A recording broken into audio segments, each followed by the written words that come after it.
Okay, picture this. It's super early in the morning. The bathroom is completely quiet, that harsh fluorescent light clicks on, and there you are, staring into the mirror. You lean in and you see it, a sudden angry breakout that just seemingly popped up out of nowhere overnight. In that split second, before your day has even really begun, this massive, crushing wave of disappointment washes right over you. It's this profound emotional vulnerability that kind of takes your breath away for a moment. Well, if you've been there, you are absolutely not alone.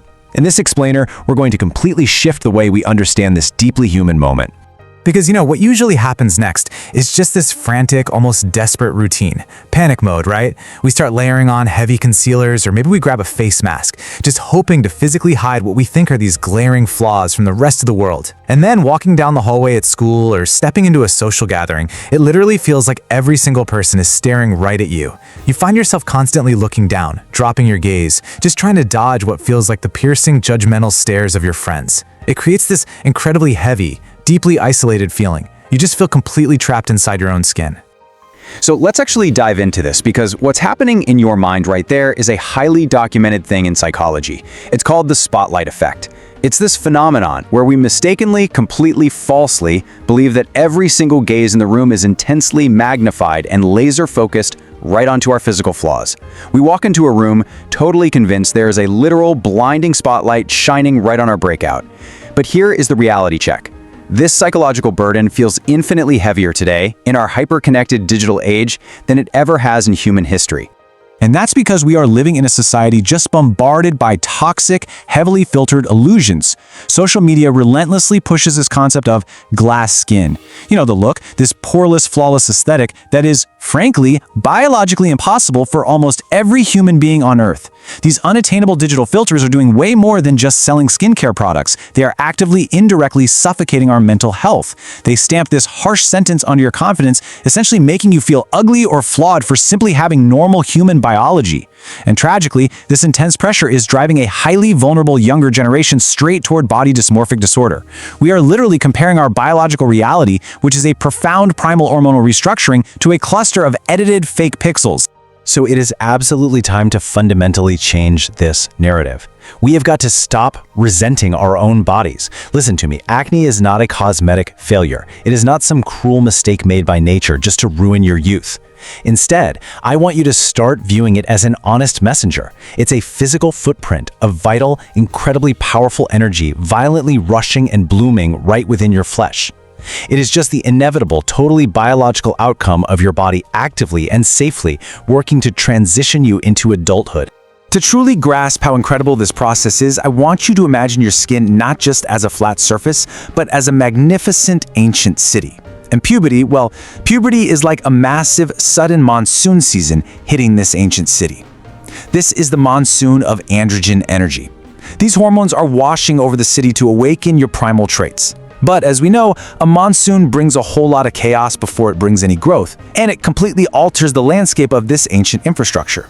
It all kicks off right here with that massive, singular spike in androgens. This sudden surge sends these urgent, absolute, non-negotiable signals deep down into your pores, commanding your sebaceous glands to operate at absolute maximum capacity. Think of these glands as the water towers of our ancient city. Originally, their pure, simple purpose was just to produce a gentle little stream of oil to protect and moisturize the city streets. But now, under the command of this androgen monsoon, they completely open the floodgates, which leads to this absolutely fascinating cascade of events.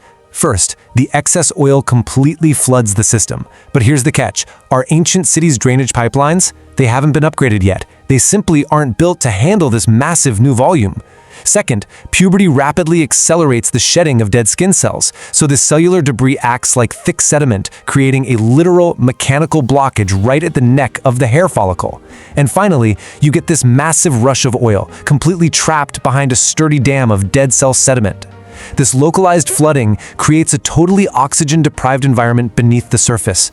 And that is exactly where a normally harmless, everyday skin resident, the Cutibacterium acnes bacteria, begins to multiply entirely out of control. Almost instantly, your body reacts to protect you. The whole area turns into a microscopic battlefield. Your immune system senses this bacterial overgrowth and immediately dispatches legions of white blood cells to restore order. This fiery inflammatory response, the swelling, the redness, the heat, that is not a sign of weakness. It doesn't mean you're dirty. It proves that your endocrine system is ferocious, it's strong, and it's highly responsive. Those red blemishes aren't punishments at all. They are actually tiny lighthouses flashing right on the surface, signaling that the ancient city desperately needs a rest period to restructure and clear out its internal pipelines. Your skin as a mirror, the psychodermatology link. Now, as we transition from the purely biological side of things into the deeply psychological, we really have to recognize that puberty brings a massive identity crisis. I mean, who are you in this vast world?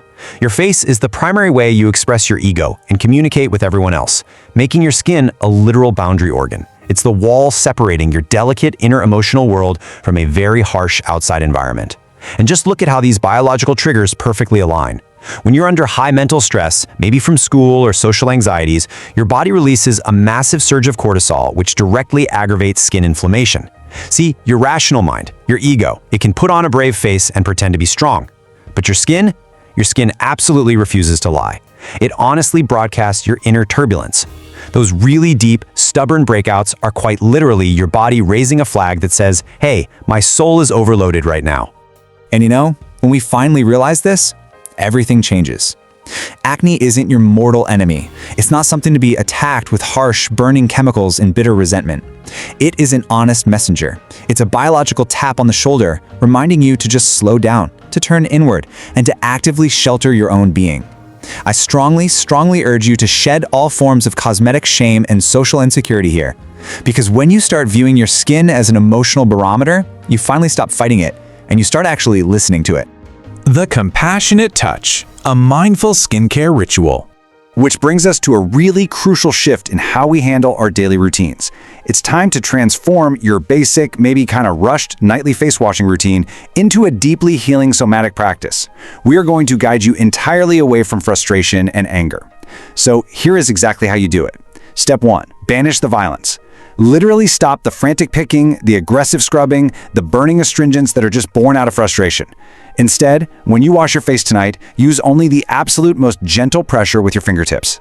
Step 2, as you touch your skin, intentionally send it profound gratitude. Thank your skin for working so incredibly hard, for fighting that microscopic battle for you, and for carrying the physical weight of your heavy emotional stress. And finally, step 3, silently apologize to your body for the past harshness, for the times you looked in the mirror with hatred instead of grace. This kind of somatic release is incredibly powerful for lowering that stress-inducing cortisol. I really want to leave you with this beautiful, profoundly comforting truth. Acne is merely the temporary debris of a magnificent temple under construction. Just really think about that for a second.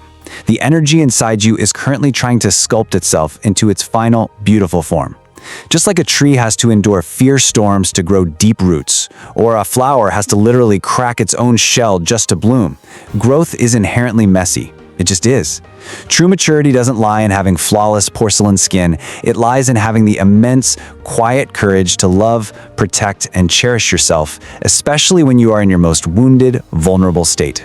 So I have to ask you, how are you going to show yourself and your beautiful, hard-working skin some real grace today? If you spend your teenage years, or if you are currently spending them, hiding away under the heavy weight of acne insecurity, I want you to know for sure you aren't alone. Please drop your stories in the comments below. Let's build a real community of radical acceptance here. Because on this lifelong journey of learning to understand our biology and being infinitely gentle with ourselves, you are never ever walking alone. Thank you so much for exploring this explainer with me today, and please take gentle care of yourselves.